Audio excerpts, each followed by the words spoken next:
Growing Idaho, some home buyers in our area are losing their homes thanks to an unpredictable market and some bad advice. That advice: date the rate and marry the house. Here's how you can protect yourself from that. William and Ashley Kaiser are local realtors who are raising a red flag for home buyers. It's a common saying that gets thrown around by many real estate professionals: date the rate, marry the house. And it is incredibly irresponsible. The idea is that you buy a home you can barely afford, understanding that the value will go up while the mortgage rates come down. So in a couple years, you'll refinance, cash out some equity, and lower your payment with a lower rate. But Ashley says it's dangerous to bank on future home values and mortgage rates. Things have to be perfect in order for you to refinance.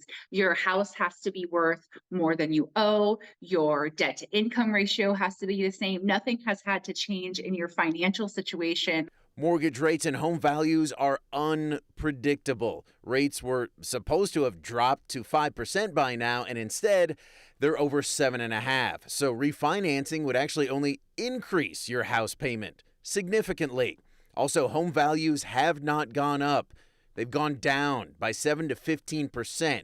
And if you owe more than your home is worth, you cannot refinance. So people who were hoping to do that are stuck.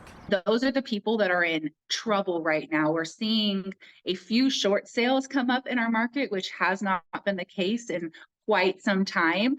The Kaisers did some research on those short sales and found one person purchased their house for $100,000 more than they are trying to short sale it for.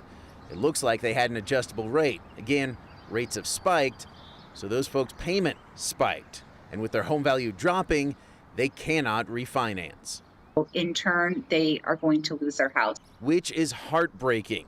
So where are home buyers getting this bad advice? Well, the Kaisers say it's coming from real estate professionals who are feeling the pinch of a cold housing market.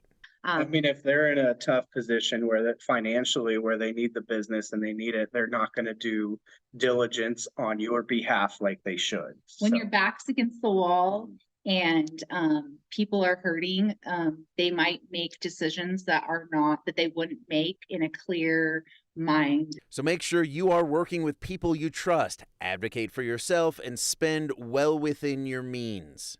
If you're approved for, say, 600, that doesn't mean you need to buy a house for 600, Exactly. Don't stretch yourself too thin to where you're maxed out and house broke.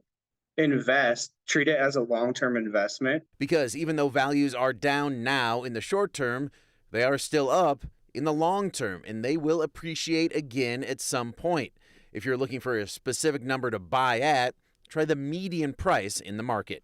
That is where most people are being able to purchase and afford and buy. So if you're purchasing at that price, you're going to protect yourself more so than purchasing outside of your means. And those homes see a less depreciation as well, because those lower prices are in higher demand as well. Exactly. And don't try and keep up with the Joneses. Again, that median price is where you're going to see the most equity. Right now, it's at $535,000 in Ada County and $416,000 in Canyon County. But the most secure equity is still sweat equity, where you make home improvements yourself and it only costs you materials and your own sweat.